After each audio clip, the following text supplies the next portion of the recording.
এটা সত্য ঘটনা শুনুন, বেশি দিন আগে নয়। সেই বোম্বে গিয়ে কুলিগিরি করে, সেখানে কুলিদের সর্দার হয়ে টাকা রোজগার করতে করতে ফ্যাক্টরি তৈরি করে। তার জীবনে এখান থেকে 50 বছর আগে 5টা ফ্যাক্টরি, হাজার হাজার লোক তার কর্মচারী, আলিশান বাংলো, কয়েকটি ফ্ল্যাট, গাড়ি বাড়ি, সোনায় মোড়ানো সবকিছু। এটা একদিন মনে পড়লো গ্রামের সেই বন্ধুটা, তাকে কতদিন দেখিনি। ছোটবেলার বন্ধুর কথা ভোলা যায় না। গ্রামে একসাথে কৃষি কাজ করতো, গলাগলি ছিল। সেই বন্ধুকে চিঠি লিখেছে, একবার দেখে যা না আমি কত বড় হয়েছি। খুব মন দিয়ে শুনুন, আমরা আসলে কোনটা সঞ্চয় করছি আর কোনটা সঞ্চয় করা উচিত। বন্ধুর বাড়ি গিয়ে আকাশচুম্বী অট্টালিকা দেখে, তার সোনায় মোড়ানো ঐশ্বর্য দেখে বলছেন, করেছিস কি তুই? গলা জড়িয়ে ধরে বললেন, এই তোর গায়ে এখনো ধুলা, এখনো তোর পোশাকটা ময়লা। আমি আর তা নই, দেখে যা আমার কতজন কর্মচারী। সবকিছু ডেকে বলছে, তোর অবস্থা বল। বলে, ওই চাষ করি, যা হয় দুমুঠো খেয়ে বেঁচে আছি। গায়ে দেখছিস না কৃষকের মধ্যে এখনো ময়লা? বলে, তুই সব থেকে বড় মূর্খ থেকে গেলি। এক কাজ কর, একটা লাঠি বের করে বলছেন, তোর থেকে মূর্খ যাকে পাবি এই লাঠিটা তাকে দিস, রেখে দে। তুই তো এক মূর্খ, আর তোর থেকে মূর্খ যাকে পাবি এই লাঠিটা দিস। 6 মাস পরে শুনল এই বন্ধু হাসপাতালে মৃত্যু যন্ত্রণায় কাতরাচ্ছে, স্ট্রোক হয়ে, বাঁচার সম্ভাবনা নেই। কিন্তু একজনের দ্বারা বলে পাঠিয়েছে, বন্ধুকে একবার আমার কাছে আসতে বলো। বন্ধুর সামনে গেছে না, হাত তুলতে পারছে না। আদো আদো কথাই বলছেন, বন্ধু আজকে যে তোর আলিশান বাংলো, হাজার হাজার কর্মচারী, ব্যাংক ব্যালেন্স, টাকা পয়সা, এগুলো তোর কাজে আসবে এখন? চোখের জল গড়িয়ে পড়ছে। মৃদুবন্ধু বলছে, কই কিছুই তো আজ আমার কাজে আসছে না। বলে, যা কাজে আসবে না, মৃত্যুর পরে পরকালে কোনো সহায়তা করবে না, সেই জিনিসই সঞ্চয় করে গেলি। ওরে, মৃত্যুর পরে যা কাজে আসবে তা তো সঞ্চয় করলি না, তা তো কিছু গোছালি না, খালি হাতেই ফিরে যাবি। লাঠিটা বের করে বলছেন, মনে আছে তোর? তুই আমাকে বলেছিলি আমার থেকে বড় মূর্খ যাকে পাবি তাকে এই লাঠিটা দিবি, ধর হাতে। তুই জগতের সব থেকে বড় মূর্খ, পরকালের জন্য কিছু করে গেলি না। এ জগতে যা কিছু করলি এখন তোর এই হাসপাতালের বেডেও কাজে লাগবে না। নে লাঠিটা ধর। এই মূর্খতা করছি না তো আমরা? এই মূর্খের দলে পড়ি না তো আমরা? শুধু ইহকালের জন্য, সংসারের জন্য গুছিয়ে গেলাম, পরকালে যে আমি একা, ওখানে যে কেউ হাতও ধরবে না, ওখানে কেউ তো পথ এগিয়ে দেবে না। এগুলো আমার আবেগের কথা নয়, এগুলি আসরকে মাতানোর কথা নয়। এটাই চিরসত্য, যে সম্পদ স্থায়ী, নিত্য, পরকালের জন্য তুমি তা কতটুকু সঞ্চয় করেছ। ইহকালের কোনো বস্তু তো কাজে আসে না, কোনো কাজে আসে না। হাসপাতালের রুমে যখন মুখে কিছু, আমাদের গৌতম বাবু উনি দুটো প্রসাদ নিয়ে দেন, রুগীর দিকে মুখ তাকিয়ে বলি, 25টা দিন মুখে তিনি কিছু দিতে পারেননি, আমি তার সামনে খাবো, কিছু মুখে দেব, মনে হয় আজকে সব থাকতেও তো একদিন এটা কাজে লাগবে না। সুধীবৃন্দ, একটা জিনিস বলি, অপারেশন করার সময় যখন ডাক্তার অবাস করে না, ওই সময় চেতনা থাকে না। আমার কি মনে হয় জানেন, এই দেহ থেকে আত্মাটা যেদিন বের করে নেবে, কাল বের করে নেবে, সেদিন সমস্ত দেহেন্দ্র অবাস হয়ে যাবে। একটা জায়গায় কাটলে অবাস থাকলে সাড়া থাকে না, আর সমস্ত দেহ যখন আত্মাটা বেরোতে চায় না, যখন কাল এসে টেনে নিয়ে যাবে, তখন হরি বলার সময় পাবো তো? হরি বলার মতো শক্তি থাকবে তো? সেদিন থাকবে তো? আজকে যদি অভ্যাস না করি, আজ যদি হরি ভজন না করি, ওদিন আসবে তো? আসবে না, কোনোদিনই আসবে না, এটা আসতে পারে না। ভগবান বলছেন, তে সমহং সমদ্ধুত্তমিত্য সংসার সাগরাৎ। শুনুন তবে, ভগবানের মর্মস্পর্শী বাণী হলো এই, তে সমহং সমদ্ধুত্তমিত্য সংসার সাগরাৎ। ওগো, এটা মৃত্যুময় সংসার সাগর। তবে জেনে রাখো, যিনি দেহ মন বুদ্ধি আমাকে অর্পণ করে আমাকে ভজন করেছেন, আমি কি করব জানো? ভবামি না অচিরাৎ পার্থ মজ্জ বেশিত চেত সাম। কি অভয় বাণী! আহা, ভগবান বললেন যেদিন আমার স্মরণ নিয়ে এই জীবনটা কাটাবে, সে কি করবে জানেন? এই মৃত্যুময় সাগরের তীরে এসে দাঁড়ালে তাকে আমার তরণীতে উঠতে হবে না। আমি কি করব জানো? আমি কাণ্ডারি হয়ে, মাঝি হয়ে ওই ভবপারের খেয়াঘাটে দাঁড়িয়ে তাকে উঠতে হবে না। অচিরাৎ আমি তাকে বুকে জড়িয়ে ধরে হাত ধরে নৌকায় তুলে পার করে দেবো। আমি কথা দিলাম, এতে সংশয় করো না, আমি কথা দিলাম আমি তাকে পার করে দেব। যে আমার পথে চলেছে, যে আমাকে ভালোবেসেছে, সর্বস্ব অর্পণ করেছে, এই মৃত্যু সাগরের তীরে দাঁড়ালে আমি কাণ্ডারি, আমি মাঝি, আমি কৈতব, আমি গিয়ে তাকে বুকে নিয়ে হাত ধরে আমার তরণীতে তুলে পার করে দেব। তাকে উঠতে হবে না অচিরাৎ। এর পরেও সংশয় থাকার কথা আমাদের। আমি অচিরাৎ তাকে, দেরি করব না, তাকে খুব দ্রুত আমার তরণীতে তুলে নেব, আমি তাকে পার করে দেব। আচ্ছা ভগবান, ভক্ত তোমার কাছে প্রশ্ন যদি করে, সারা জীবন ভগবত ভজন করেছে, সংকীর্তন করেছে, আরাধনা করেছে, কিন্তু দেখবেন অনেকের মৃত্যুর সময় দেহে কোনো সাড়া থাকে না, হয়তো প্যারালাইসিস হয়ে গেল, হয়তো তার স্মৃতিশক্তি লোপ পেল, উন্মাদ হয়ে গেল। ভগবানকে যদি বলি, সারা জীবন ভালোবেসে অশ্রু সজল নয়নে তোমার নাম করে কি পেলাম প্রভু? অনেকেই কি বলে জানেন? এই লোকটা না সারা জীবন সাধু পথে ভজন পথে চলেছে, অথচ মৃত্যুর সময় এভাবে মরল, বোবা হয়ে মরল, পাগল হয়ে মরল, স্মৃতিশক্তি নাই মরল। এটা বলবেন না কেন? ভগবান অঙ্গীকার করেছেন সারা জীবন নিত্য নিরন্তর যে আমাকে স্মরণ করেছে, মৃত্যুর সময় যদি তার দেহ স্মৃতি কাজ না করে, আমি তার হয়ে, তার হৃদয়ে বসে তার হয়ে নাম করিয়ে নেব। আমি দায়িত্ব নেব গো, আমি দায়িত্বটা নেব। দায়িত্ব তখন তার নয়। জগৎ সেবম বহম মহম, আমি তার ভার বহন করে তার হয়ে নাম করিয়ে নেব, আমি তার নাম করিয়ে নেব। ভবামি না চিরাৎ পাত্য মজ্জবেশিত চেত সাম। একবার মন আমাকে দাও, ভালোবাসাটা অনুরাগটা আমাকে দাও, ভুল জায়গায় দিতে যেও না। আমি কথা দিচ্ছি অচিরাৎ তোমাকে এই মৃত্যু সংসার সাগর হতে আমি পার করে দেব। এই জন্য বাহিরে সুখ নাই। আর ভজন করলে কি হয় জানেন? ভজন করলে শোক ব্যাধি, এই জরার মধ্যে থেকেও একটা মানবিক শান্তি, একটা চেতনা পাওয়া যায়। দুঃখ কিন্তু তাড়িয়ে দিতে পারবো না, আমি পারবো না, না আপনি। জরা, মৃত্যু, ব্যাধি, দুঃখ এগুলো কেউ তাড়াতে পারবে না। ভক্তের জীবনেও আছে, অভক্তের জীবনে আছে। কিন্তু ভক্ত হয়ে লাভ কি জানেন? ভক্তি পেয়ে লাভ কি জানেন? লাভ এইটুকুই যে প্রতিকূল অবস্থায়, রোগ শোক জরাব্যাধি অবস্থায় ভক্তের ভাবনাটা কি থাকে? ভক্তের ভাবনাটা থাকে, সেই ভাবনাটা এই, এটা তোমার মঙ্গল, এটা আমার কর্মফল। সে এর মধ্যে থেকে একটা কিছু শক্তি পায়। এই জন্য ভক্তের জীবনেও দুঃখ আসবে, অভক্তের জীবনেও আসবে। পার্থক্য এইটুকু, ভক্ত তা সহনশীল হয়ে মেনে নিতে শিখবে। এটির মধ্যেও তার কোনো করুণাকে সে উপলব্ধি করবে। আর ভক্তের দুঃখের মধ্যেও ভগবত অনুভূতিটি তার কাজ করবে।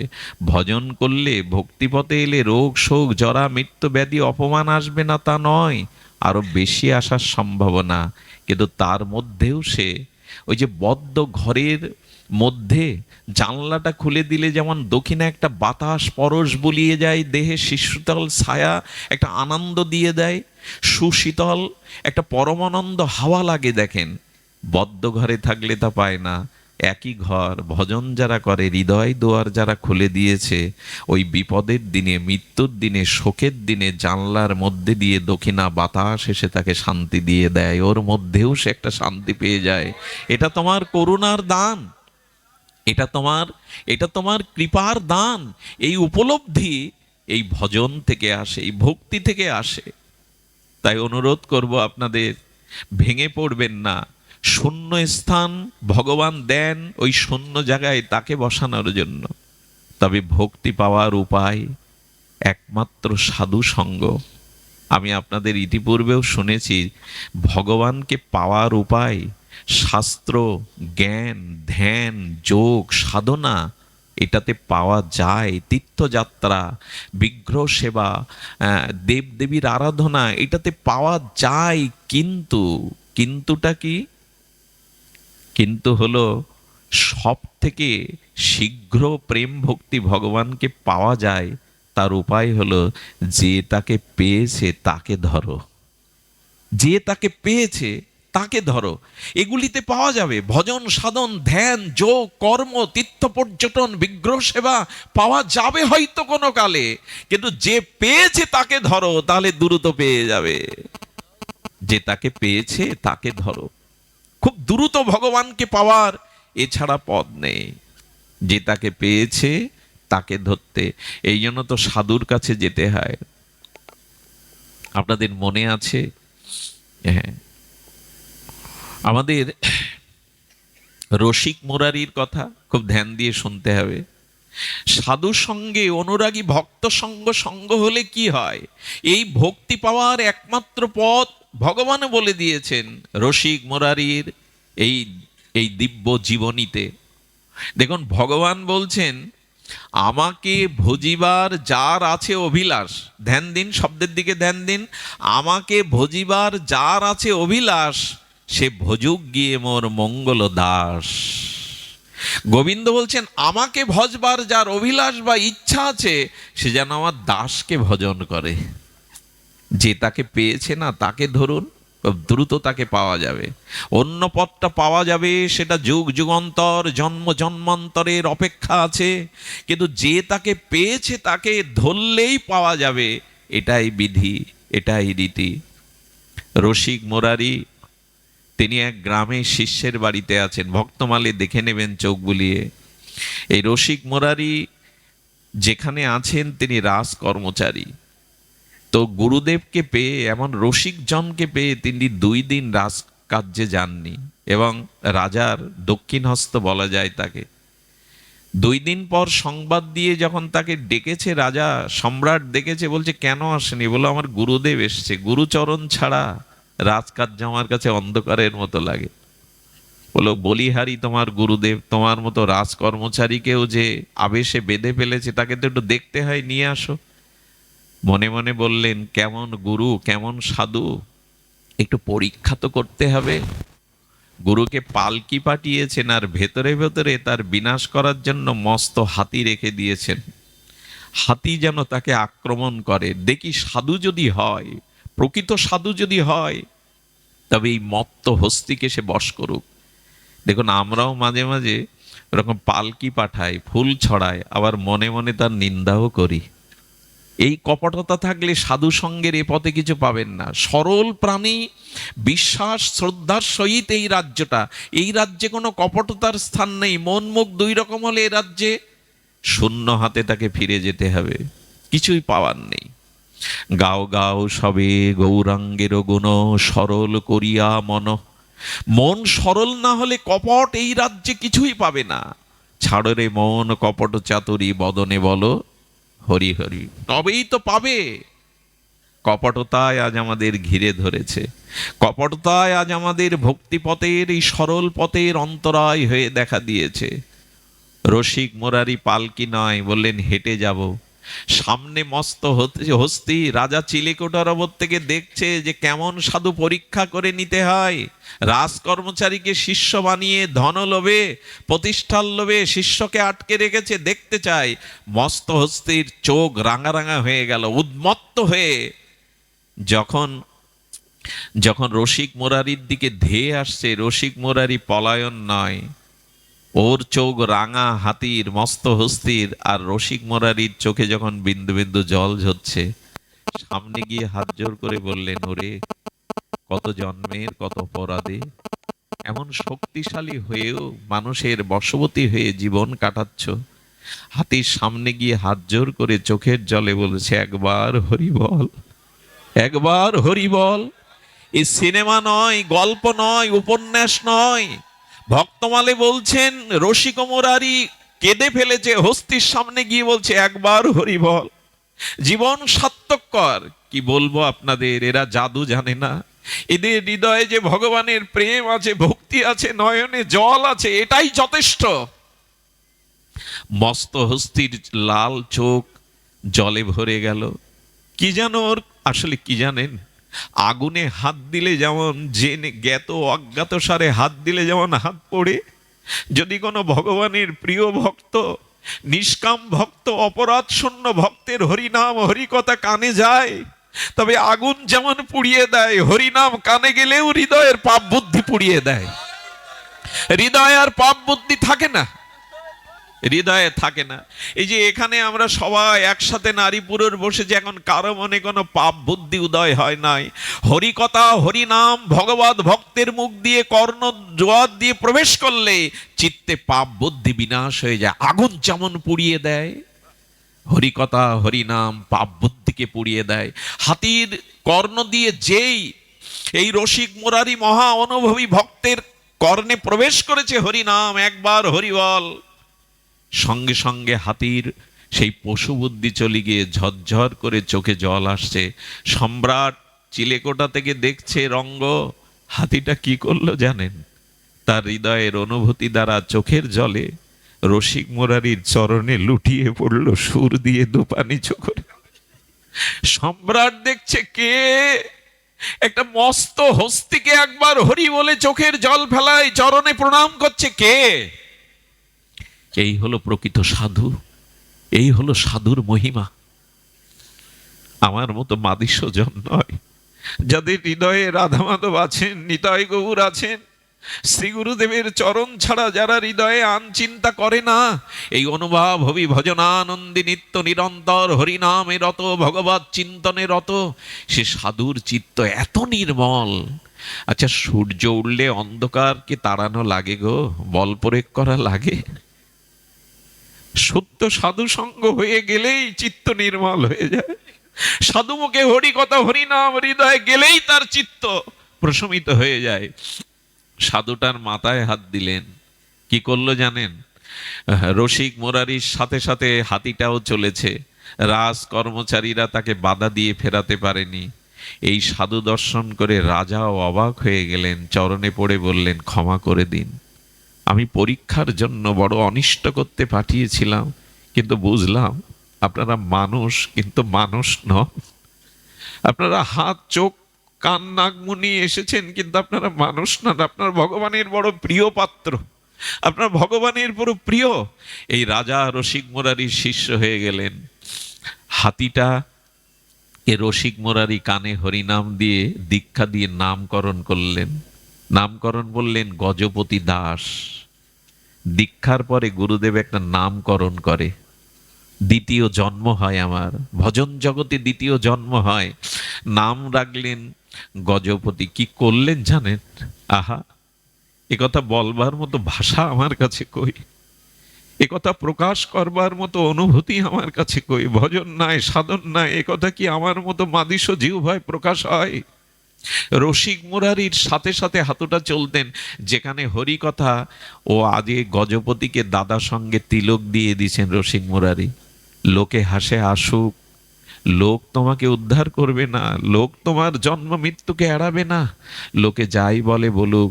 এই গজপ আর সুরে আর কি করতেন জানেন? ভাগবত যেখানে হতো, আর এই গজপতি গিয়ে দুপা মেলে কান খাড়া করে হরি কথা শুনতো।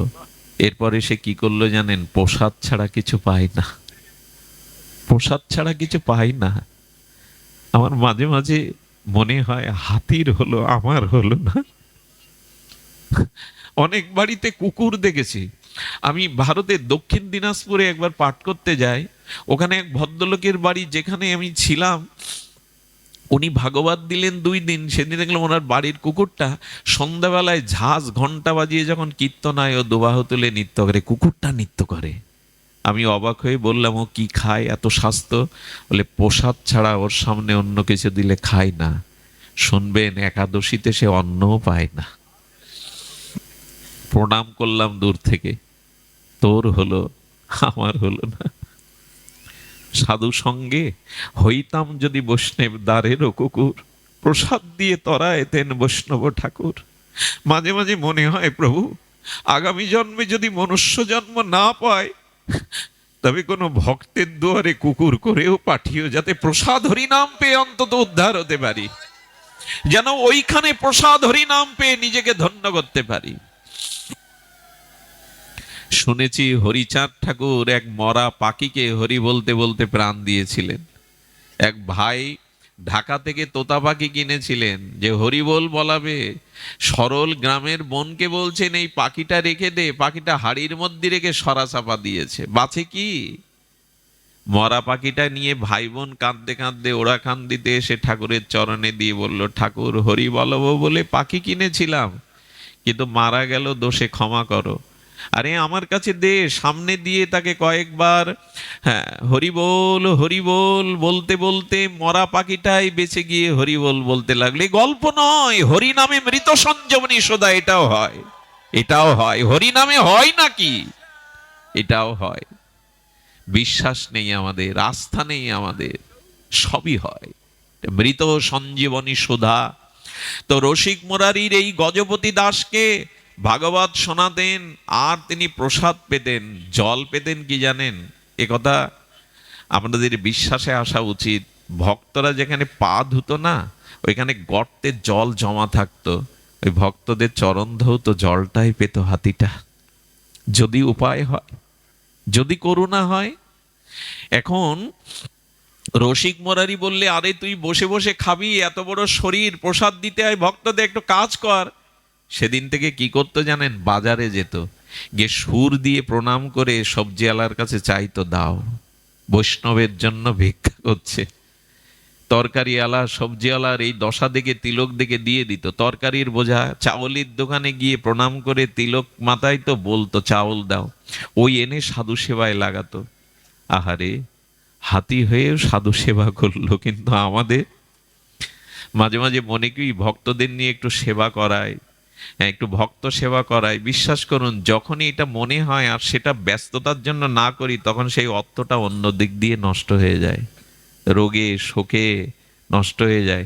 অর্থের একটা অংশ সৎ কাজে লাগাবেন, না হলে কিন্তু ওই অর্থটা অন্য দিক দিয়ে শেষ হয়ে যাবে। মামলা মকদ্দমা, চুরি ডাকাতি, সন্ত্রাসী, রোগ শোক কোনো না কোনোভাবে বেরিয়ে যাবে, আটকাতে পারবেন না। এটাই জগতের নিয়ম।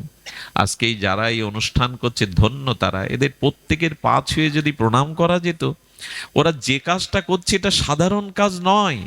এতগুলি মানুষকে একত্রিত করে আমাদের আধ্যাত্মিক চেতনা, ভাগবত ভক্তির প্রগতি, এই যে আয়োজন, এটা সাধারণ নয়। ধন্য এরা, ধন্য এদের মানসিকতা, ভাবনা। এই তো চাই অর্থের সদ্ব্যবহার। দেখুন তো এখন যে পরিবেশ, এটা কোথায় অর্থ দিয়ে কিনবেন আপনি? বিয়ে বাড়িতে, শাদী বাড়িতে কোথায় কিনবেন এটা? এমন পরিবেশ আর কি মেলে এই মরজগতে? এই জন্য অর্থটার যাতে সদ্ব্যবহার হয় তাই করতে হয় জগতে। এক মুঠো যদি শুদ্ধ কোনো মানুষ পায়, ভক্ত পায়, ভগবান বড় প্রসন্ন হয়।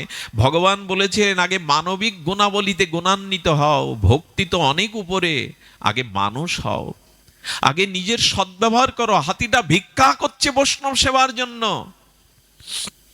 ভিক্ষা করে এনে সাধু সেবা করতো। কিন্তু রাজার কানে নালিশ গেল, এই হাতিটা বাজারে চাউল ডাল সবজি নিয়ে যায়, রাজা বিচার করে। রাজা দেখলো যে হাতি একা একা গিয়ে বৈষ্ণব সেবার বাজার নিয়ে আসে, এরকম বুদ্ধিমান হাতিকে দরকার।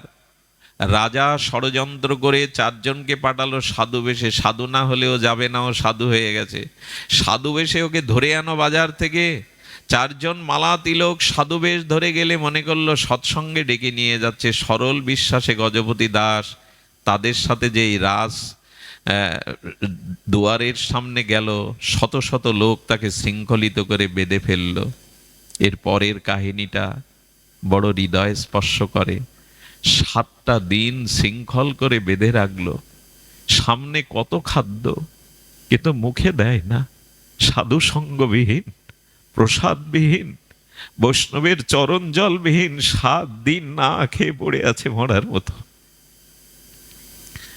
গ্রন্থকার লিখছেন ভক্তমালে, ওর মনের অনুভবিত ভক্তমাল গ্রন্থকার নামাজি লিখছেন, ও প্রাণ ত্যাগ করবার সংকল্প করব। যদি সাধু সঙ্গ না হয়, প্রসাদ না পায়, বৈষ্ণব সেবা, হরিকথা না পায়, এ প্রাণ রেখে লাভ কি? এ প্রাণ রেখে লাভ কি? মাছকে জল থেকে তুলুনও বাঁচবে না। যারা এই পথে এসেছেন, ভজন অনুভব পেয়েছেন, তারা সাধু সঙ্গ, হরিকথা, হরিনাম ছাড়া তারা বাঁচবে না। অন্য কিছু দিয়ে তাদের বাঁচানো যাবে না, এটা তাদের প্রাণের দাবি। মাছ বাঁচে না জল ছাড়া, ভক্ত ভক্তি ছাড়া, ভজন ছাড়া, সাধু সঙ্গ ছাড়া বাঁচে না। সুধীজন, সুধীজন, এমনি করে 7 দিন যখন সংকল্প করে, পাবে না, রাজ সম্পদ পাবে না। রাজা বললে, এক কাজ করো, গঙ্গার তীরে নিয়ে যাও। এখানে বদ্ধ জায়গায় হয়তো পেতে পাচ্ছে না, গঙ্গার তীরে নিয়ে শৃঙ্খলিত করে নিয়ে যাও, নিয়ে ওখানে দেখো কিছু খাই কিনা, হলে বাঁচানো যাবে না। গঙ্গার তীরে গজপতি দাসকে এসে গঙ্গাকে দেখেই মনে মনে বললেন, মা, হে পতিত পাবনী, তুমি তো হরির চরণচ্যুতা, তুমি হরির চরণামৃত। মা, আমি কিঞ্চিত সাধু কৃপা পেয়েছিলাম, গুরু কৃপা পেয়েছিলাম, তাই তোমার দুয়ারে আমাকে ওরা এনেছে। মা, এ প্রাণ আমি আর রাখতে চাই না, রাস বন্ধি থেকে আমি মুক্তি চাই, দাও মা, তোমার কোলে আমার শেষ আশ্রয় দাও। হাতিটা এই বলতে বলতে শৃঙ্খল মুক্ত হয়ে সেই যে গঙ্গায় প্রবেশ করলো, সুরটা উঁচু করে মা গঙ্গাকে সাক্ষী রেখে বলছে, মা, এ দেহ তোমাতেই পতন হোক, তুমি হরির চরণ থেকে প্রবাহিতা, তোমার চরণে দেহ রাখলে আমি আগামী জন্মে হয়তো বৈষ্ণব শরীর পাবো, মনুষ্য শরীর পাবো, ভজন করতে পারবো, দাও মা, আমাকে আশ্রয় দাও। সেই গঙ্গাতেই গজপতি দাস প্রাণ ত্যাগ করে চিরদিনের মতো ভগবদ রাজ্যে ফিরে গেল। এই হলো সাধু দর্শন, সাধু সঙ্গের মহিমা। সদ্গুরুদেবের এই হলো মহিমা। শ্রীগুরু পাদ পদ্ম, সদ্গুরুর চরণাশ্রয়, এটাই হলো মহিমা। আর আমাদের এই যুগ চৈতন্যের যুগ, আমাদের এই যুগ নিত্যানন্দ করুণার যুগ, আমাদের এই যুগ ব্রজভজনের যুগ, আমাদের এই যুগ নবদ্বীপের সংকীর্তনের যুগ। এই বিশেষ কলিতে চারিদিকে অন্ধকার বটে, কাম কামনা হিংসা, বিশ্বজুড়ে লোকক্ষয় রক্তক্ষয়, কিন্তু এর মধ্যেও একটি পরম পাওয়া আছে। এটা নিতাই চৈতন্যের যুগ, এটা হরি নামের যুগ, এটা প্রেমের যুগ। এই যুগে অল্পতেই যারা ভগবত চরণ আশ্রয় করে, হরিনাম আশ্রয় করেছে, সাধুগুরু আশ্রয় করেছে, অতি অনায়াসে পার হতে পারবে। সত্য যুগের মতো কঠোর তপসাধনা নয়, ত্রেতার মতো অশ্বমেধ গোমেধ যজ্ঞ নয়, দাপরের মতো ষড়শৈশ্বর্যে পূজা নয়। এই যুগে একমাত্র সরল প্রাণে যদি দিনান্তে কেউ একবার নিতাই বলে, একবার গৌর বলে, ভগবান তাকে করুণা করবেন। আমাদের জন্য এই হরিনাম, এই হরিকথা দিয়ে গেছেন। এই হরিনাম হরিকথাকে অবলম্বন যারা করেছে, এরা বঞ্চিত হবে না, এরা বঞ্চিত হতে জানে না। চাই দৈন্য, চাই সংযম, চাই নিরভিমানতা। আজকের দিনে সব থেকে যেটা বড়, সেটা হলো এই দৈন্যের দ্বারা, দীনতার দ্বারা। আজ আমরা যদি একটুখানি হৃদয় সরল করে হরিকথা হরিনামকে আশ্রয় করতে পারি, তবে আমাদের আর চিন্তা নাই। গৌরাঙ্গেরও 2টি পদ, যার প্রেম সম্পদ, সে জানা ভক্তি রসসার। এই তো মহাজনের বাণী। শ্রী গৌর চরণকে যারা আশ্রয় করেছে, দিনান্তে যারা একবার নিতাই চরণকে আশ্রয় করেছে, হা নিতাই বলে ডেকেছে, তাদের আর ভয় নাই। তারা এই অবনী পরে প্রেম ভক্তির সম্পদ রূপ তাকে পাবে। আজ মহাপ্রভু, আজ নিতাই চাঁদ জীবের কাছে হাত বাড়িয়েছেন। দেখুন, ভগবান এসে জীবের সামনে হাত বাড়িয়েছেন, আয় আয়, কাছে আয়, তোর জন্ম জন্মান্তরের পাপ তাপ। দেখুন, আমাদের ব্রজেন্দ্র নন্দন সেই শচীসুত হইল। সেই মহাপ্রভুর বন্দনায় বাবাজিরা কীর্তন করেন, যিনি নন্দের নন্দন, ওখানে বলছেন নন্দের নন্দন, আর এখানে বলছেন শচীসুত হইল সেই। ওখানে বাবার নামটি নিল, পিতার নামটা নিল, আর মহাপ্রভুর বেলায় মায়ের নাম নিল। কেন? নন্দের নন্দন যেই শচীসুত হইল, কেন এখানে জগন্নাথ সুত হইল সেই বলা যেত না? পিতার নাম নেওয়া যেত না? বলে মহাজনের বাণী সাধারণ নয়, তার কারণ কি জানেন? আমাদের মহাপ্রভুর বেলায়, আমাদের শ্রীকৃষ্ণ চৈতন্য বেলায় কেন শচীসুত শব্দটা দেয়া হলো? মহাজন আস্বাদন দিচ্ছেন, বলে দেখো, পিতা নতুন কাছানো জামা কাপড় পরে দোকানে যাবে, অফিসে যাবে, কোথাও যাবে, সন্তানের গায়ে লালা মাখা আর মলমূত্র গায়ে মেখে আছে, এসে যে বাবা কোলে নাও, বাবা কোলে নাও, নেবে তো? আরে যা যা, সরে যা, সরে যা, মায়ের কাছে যা, এখানে না, বলে কি না? ওই যে পোশাক পরা, কাচানো পোশাক বাবা কোলে নিতে চায় না, যা মায়ের কাছে যা, আমার কাছে না। মা সারাদিন পর হয়তো খেতে বসছে কি কখনো কোনো কাজ করছে, সন্তান ওই ধুলাবালি মেখেও যদি একবার মা বলে ডাকে না, মা ওর দিকে চেয়ে কোলে নাও বললেই আর তার ময়লা মাটি দেখে না, কোলে নিয়ে স্নেহের আঁচল দিয়ে তার ধুলাবালিগুলো মুছে দেয়।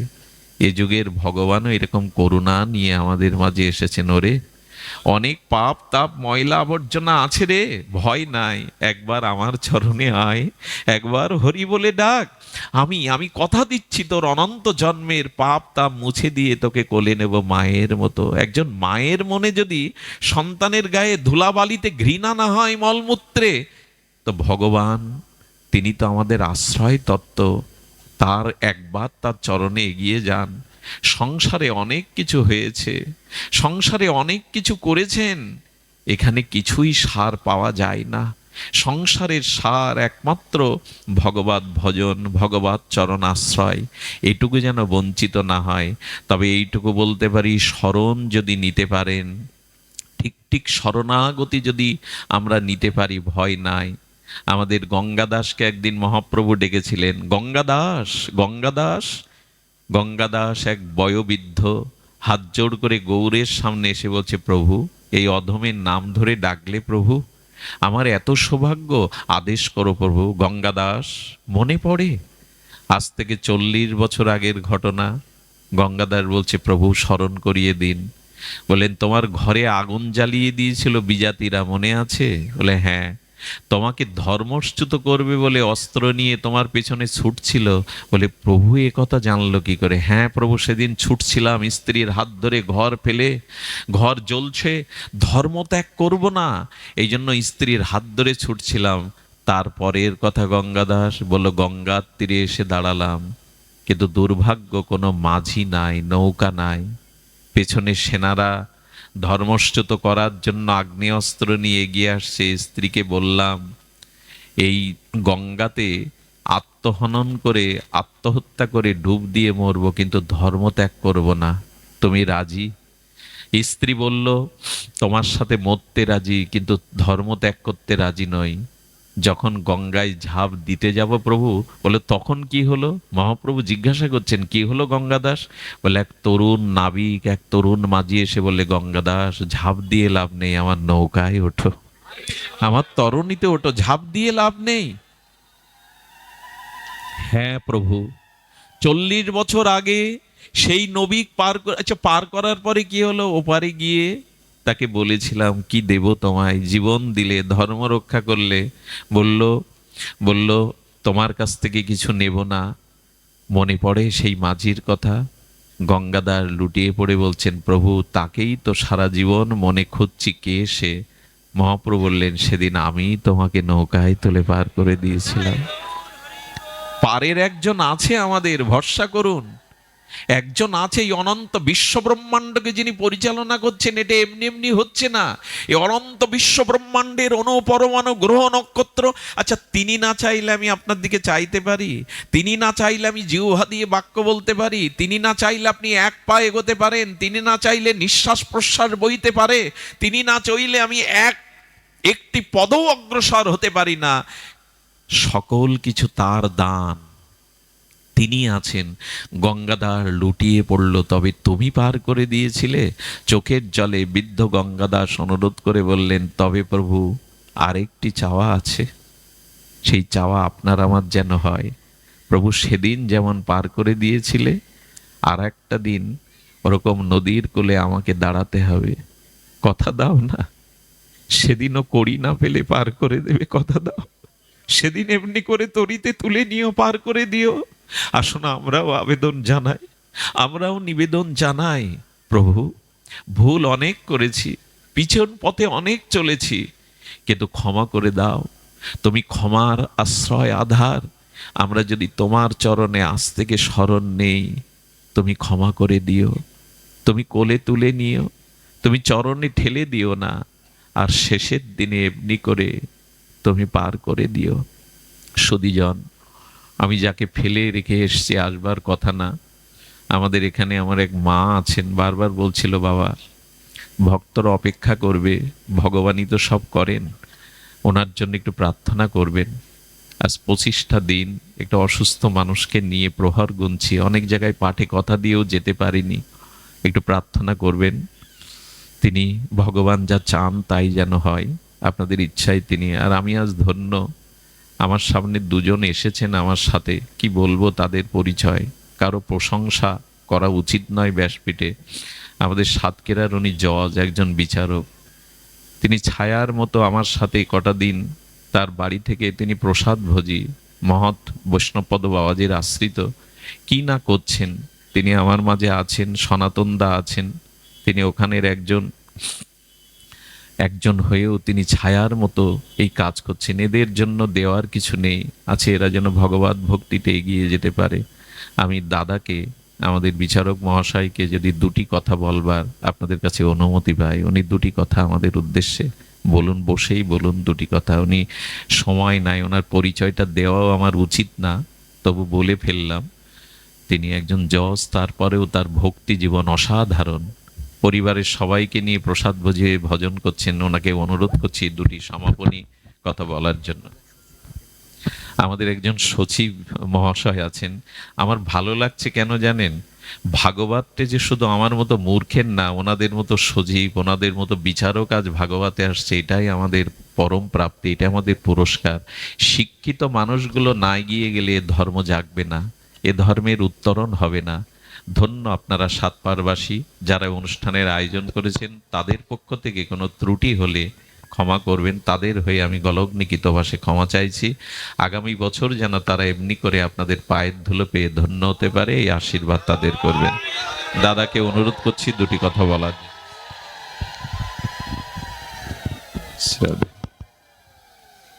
জয় রাধে, সবার চরণে দণ্ডবত প্রণতি। আজকে যে মহাত্মার ভাগবত কথা আপনারা শুনলেন, যিনি আমার পথপ্রদর্শক, যিনি আমাকে অন্ধকার থেকে আলোর পথ দেখিয়েছেন, যার অনুপ্রেরণায় শ্রী শ্রী গুরু মহারাজের চরণে আমি আশ্রিত হতে পেরেছি। আমার মনে হয় আমি মানে যদি বারবার জন্ম নিয়েও তার সেবা করি, তাও আমি তার ঋণ শোধ করতে পারবো না। তো আমার কোনো বলার কোনো কোনো কথাই আমার আজকে শক্তি নাই, কারণ আমি কার সামনে কথা বলবো। তারপরও উনি করুণা করে আমাকে নিয়ে এসেছেন। আমি সবার চরণে এই প্রার্থনা করব যে আমার যেন গুরু মহারাজের চরণে আশ্রিত হতে পেরেছি, যেন তার আদর্শ নিয়ে যেন আমি সামনের আলোর পথে এগিয়ে যেতে পারি, এই প্রার্থনা করবেন। সবার চরণে দণ্ডবোধ করুন। উনি আসলে আচরণ করেন, যারা আচরণ করে তারা খুব কমই বলেন। আমাদের যুগ্ম সচিব, আমি আমাদের এই মহোদয়কে নিবেদন করছি 1 মিনিট বা 2 মিনিট উনি ওনার হৃদয়ের অনুভূতি কিছু প্রকাশ করবেন আপনাদের সামনে। ওনাকে বিশেষভাবে নিবেদন করছি দুটি কথা বলার জন্য। হরে কৃষ্ণ। জয় শ্রীকৃষ্ণ চৈতন্য প্রভু নিত্যানন্দ, শ্রী অদ্বৈত গদাধর শ্রীবাসাদি গৌরভক্তবৃন্দ। হরে কৃষ্ণ কৃষ্ণ কৃষ্ণ হরে হরে, হরে রাম হরে রাম রাম রাম হরে। হরে কৃষ্ণ।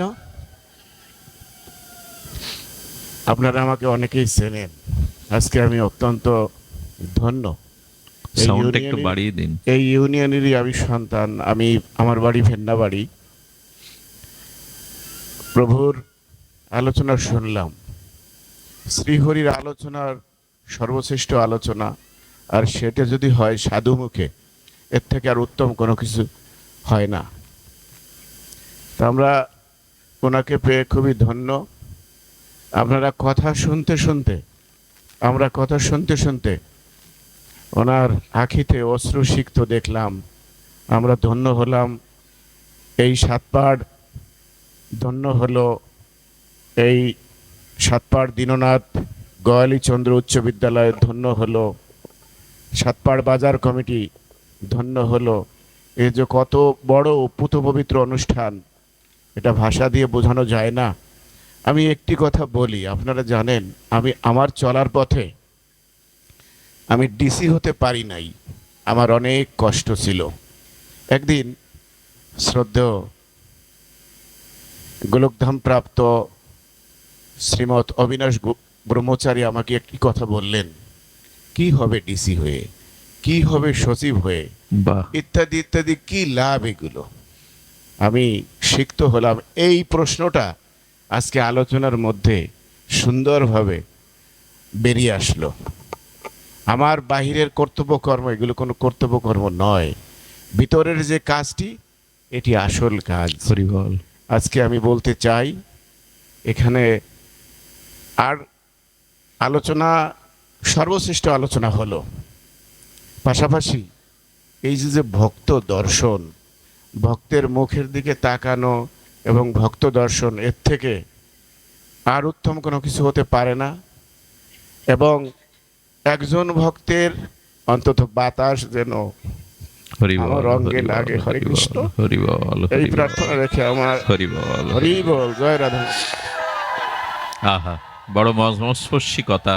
কবে সাধুর হ্যাঁ চরণ ধুলি মাখবো আমার গায়ে, এই বাতাস বা ধুলি আমাদের ভক্তিদান। আমাদের দাদাশ্রী অত্যন্ত সুললিত কণ্ঠে ভক্তি মার্গে ভজন করেন। দাদাকে নিবেদন করছি একটু রাধা নাম আমাদের পাঠ কীর্তন শ্রবণের জন্য।